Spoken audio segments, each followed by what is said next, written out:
Hello, Endeavor Explorers. Here I am, coming to you from the bottom corner of your screen, like I've been doing every week. I hope you're well, and we've got some fun stuff coming up today. So stick with me, watch this video, and then you can also progress through the slides and slow it down a little bit or replay videos if you want to. So the first thing we need to do is the thing that I keep forgetting, and that is our statement to get us into the right positive mental space so that we can face any challenge, whether it's an art challenge or a life challenge. We've got it. So this feels a little funny, I know. I'm sitting here in a room by myself, but I'm going to say it out loud, and I would like you to repeat after me. If you are too nervous to say it out loud, whisper. Or if you're really, really nervous, then think it loudly in your head. Okay, here we go. I am an artist. I am a creator of ideas and a solver of problems. Sometimes the problems are on my paper. Sometimes they're with my neighbor or my brother or my sister or my cousin or my cat or my dog or my family. Sometimes they're inside of myself. But I know I can solve problems because mistakes are opportunities to learn and grow. And I am proud to be an artist. All right, now we're feeling good. Let's keep going. So this is in Google Slides, and what I'm clicking through is the same thing that you can actually watch. So I will not delete these slides. I'm just going to put this video on slide number 1.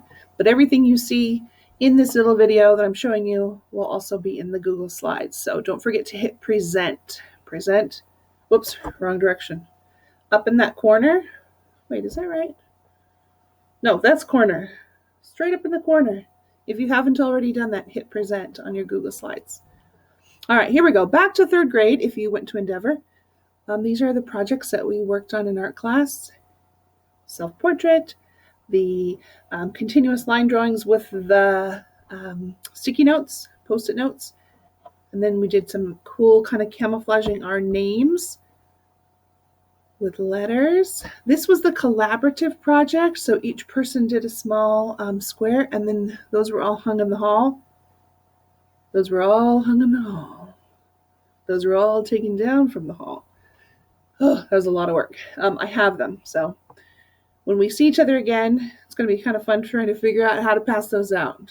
Maybe I'll just spread them out over a table and say, go for it, find yours. I don't know. Anyway, this one was cool too. This was the circle, and then we made quadrants. We cut them, talked about what quadrants are, and then created a collaborative kind of optical illusion. It was neat, where everyone's project related to everyone else's, and the way they were put together looked really cool. And this is what we were doing in March, just as we got news that we needed to take a couple weeks off of school, and then we'll be right back. Except we weren't right back. Anyway, this is what we were working on. So I thought, let's try it. Let's try it from home. If you were there, then you maybe have a general understanding of this, especially the first 2 parts. I don't think anyone got to the gluing. Did they? I can't remember. But this could be a nice, easy, well, I shouldn't say easy because it might not be hard. It might not be easy. It's going to be a good, fun transition for us to do some 4th grade projects this year. So if you finish and you want to share it with me, some of you are already doing this, and I appreciate it.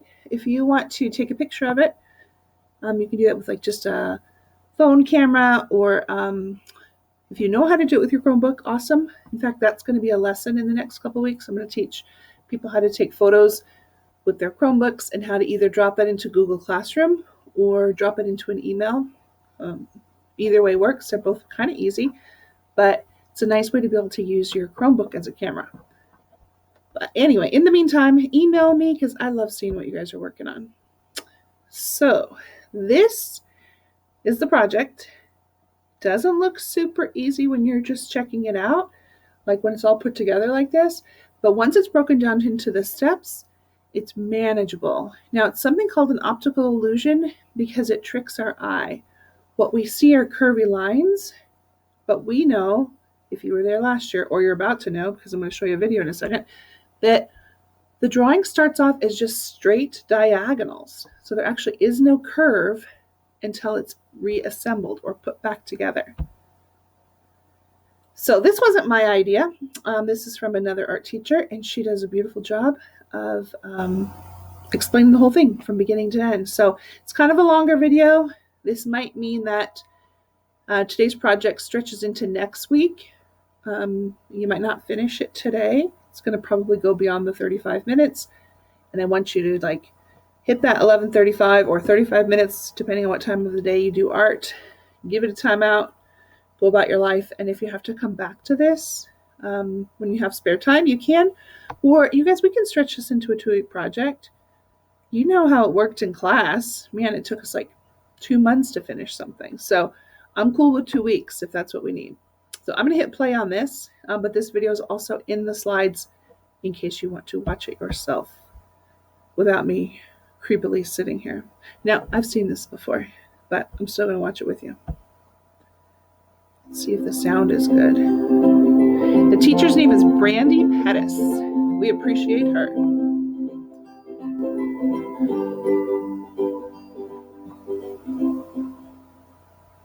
Hey guys, it's Mrs. Pettis.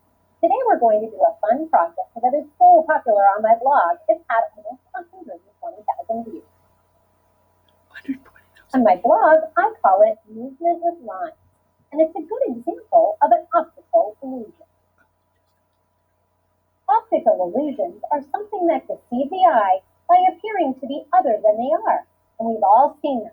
But did you know that some fine artists use optical illusions in their art? Yep, it's called op art, and you can actually go to a museum and see examples of optical illusions. Here are 4 op art artists you might want to check out.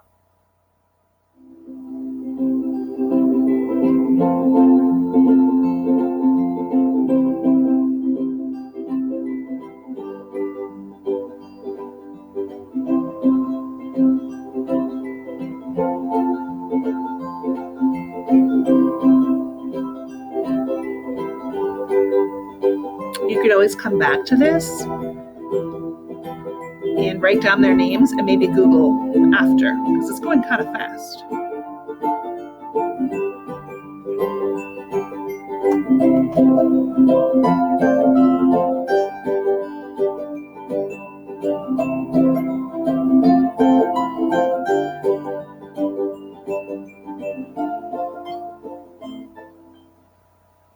The project we're going to be doing can be viewed in a horizontal or vertical format. It's your choice.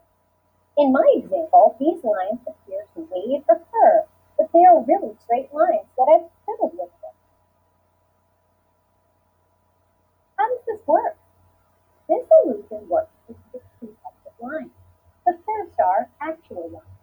Actual lines are the lines that are actually there. On the image at the top, there are shapes that look like little Pac-Man, and lines that have 2 sides and an angle. Those lines and shapes are really in this image.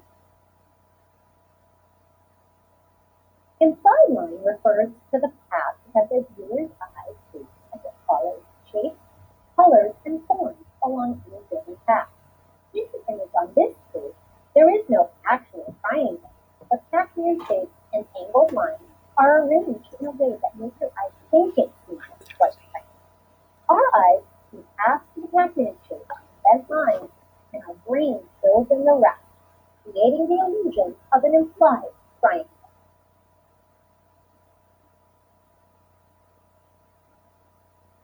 The actual lines of our project are going to be diagonal lines that we're going to draw and color in. When we cut up the actual lines of our project and then glue them down with the gaps in between them, we will create a sort of implied line. Weird shapes like a triangle, last slide, won't magically appear, but our straight lines will start to look like they curve. Our eyes are trying to follow the lines in our project, But when we get to the gap and the line stops, our brain takes over and mentally fills in the line itself. Because of the weird way we glue the pieces down, our brain thinks the line first. Pretty cool, huh? Let's see how we can create our own object.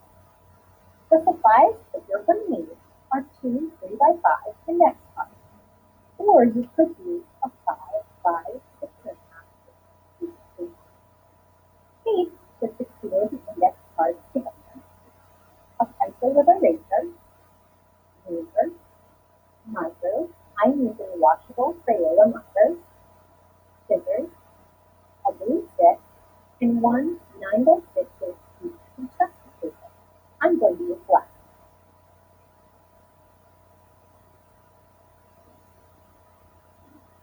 To begin, we'll want to prepare our paper. We'll want to line up the two index cards and tape them together.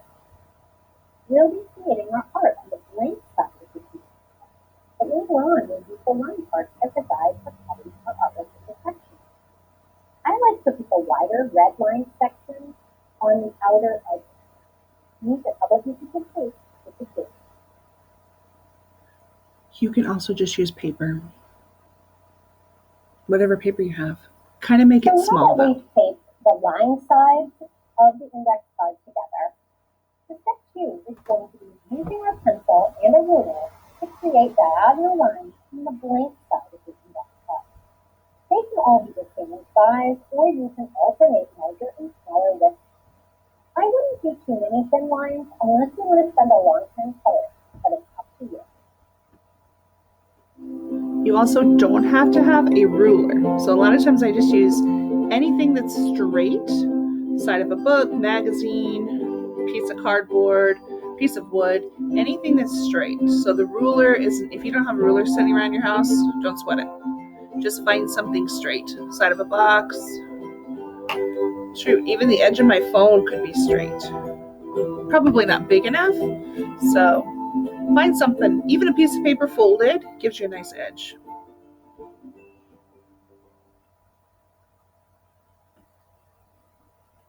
Once you have your lines drawn, choose a few colors to color in the lines. You can choose colors you like, or choose a few colors based on the color families on the color wheel. Color the diagonal lines in with markers.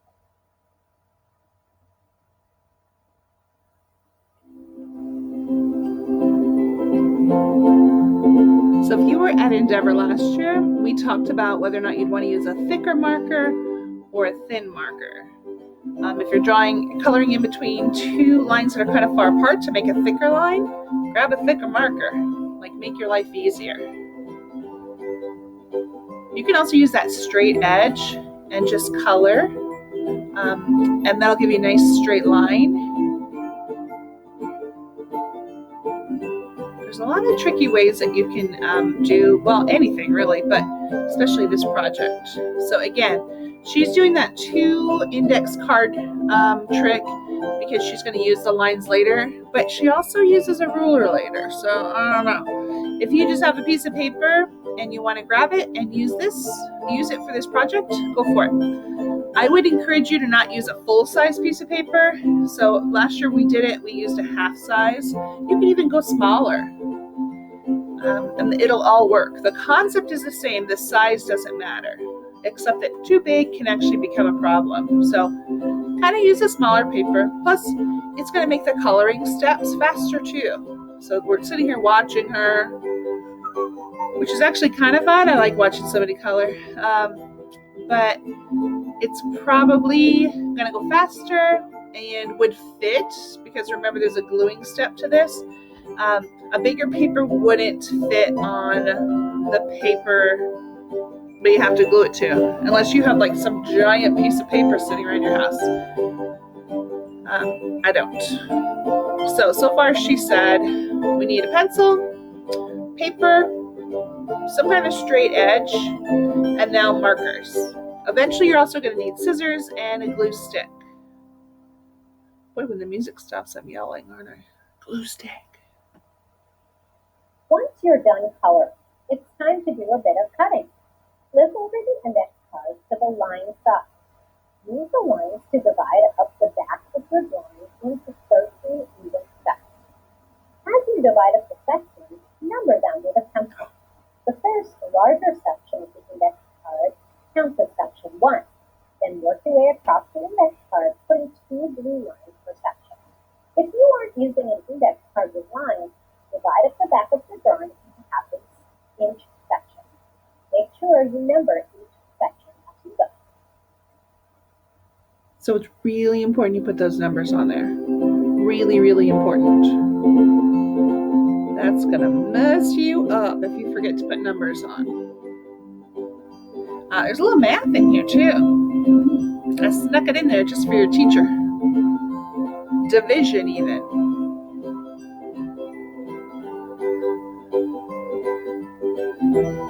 So she ended up with 13 strips.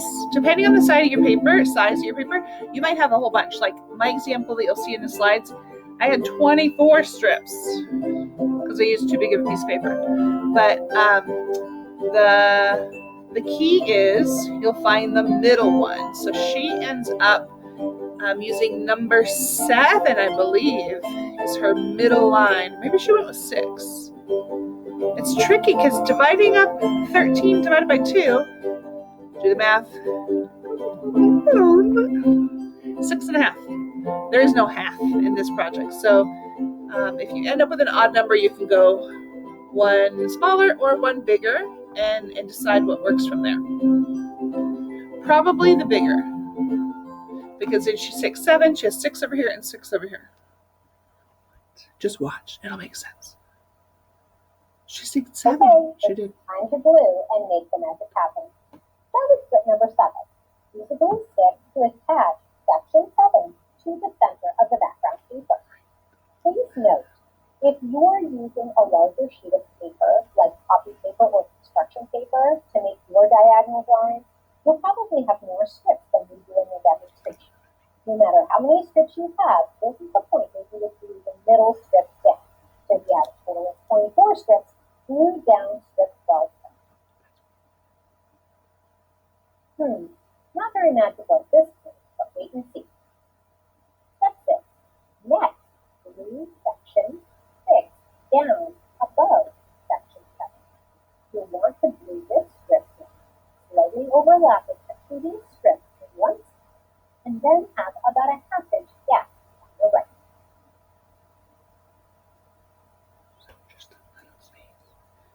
So it's touching on one end and then a little space on the other end.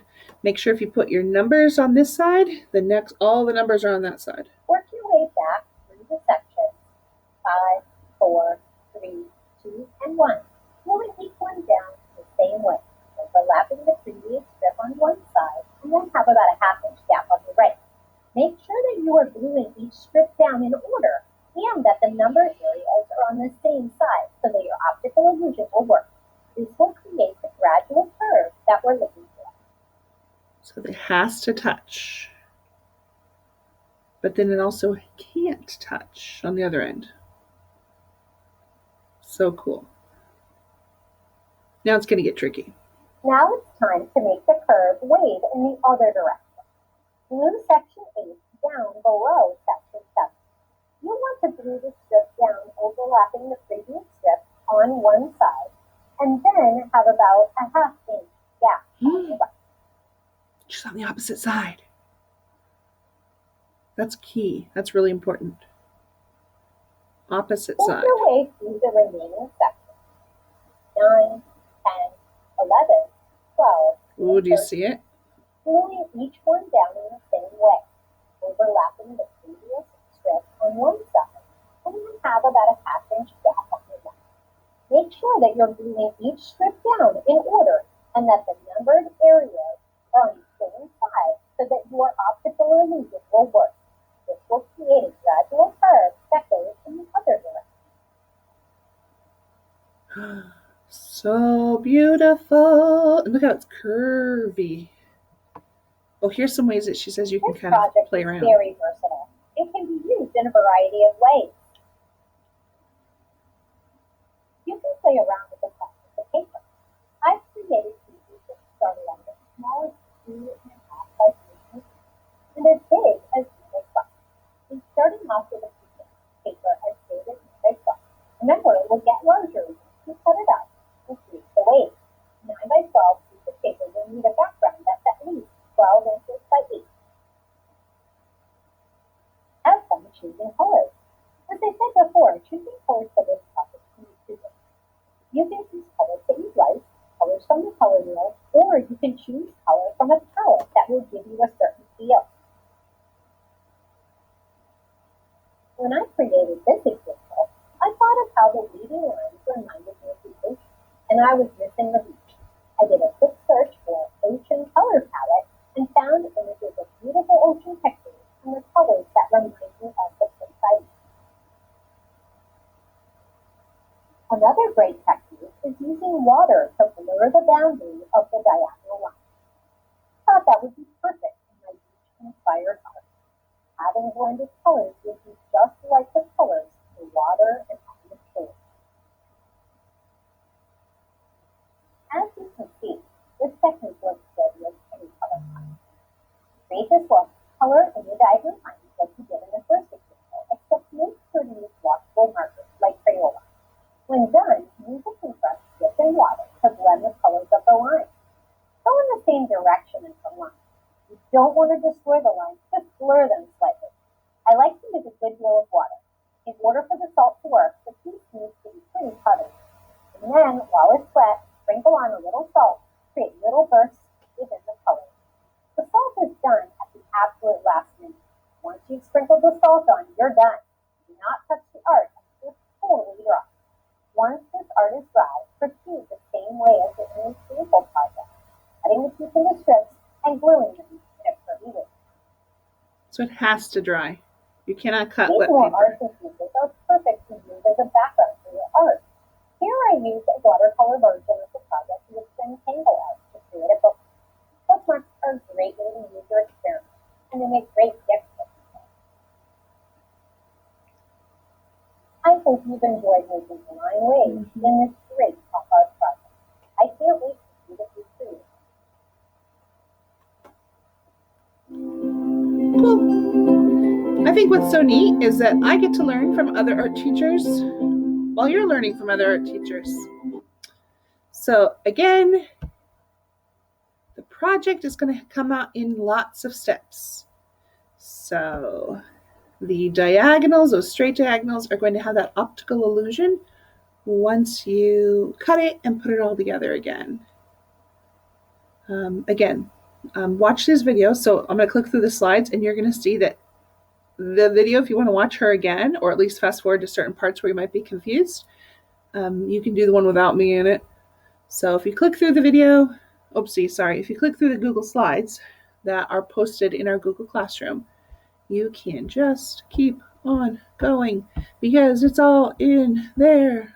So all the way to the end when it's finished, if you want to cut, she didn't talk about that, but if you want to cut the ends off so that it looks like it fits on the paper, you can just snip, snip, snip, give it a little haircut. All right, you guys, again, email me if you finish it and you want to share. If you don't finish it and you're like, lady, I didn't even get to the actual starting of the coloring because this video took so long to watch. That's cool. We'll make it a 2-day project. So it'll go next week too. In fact, that might work because isn't next week kind of a funky week with conferences? I think it is. So that might be perfect for us. I'll let you know next week. How about that? But no pressure to finish. All right. I miss you guys. I will try to drop in. I've seen Mrs. Bayless's class. I come in sometimes to play games with them. And maybe I can come to your class too because you guys are doing some awesome stuff. But hang in there. Keep working hard. Don't forget to do your work even when you're not in a Zoom. All right. 4th graders, carry on.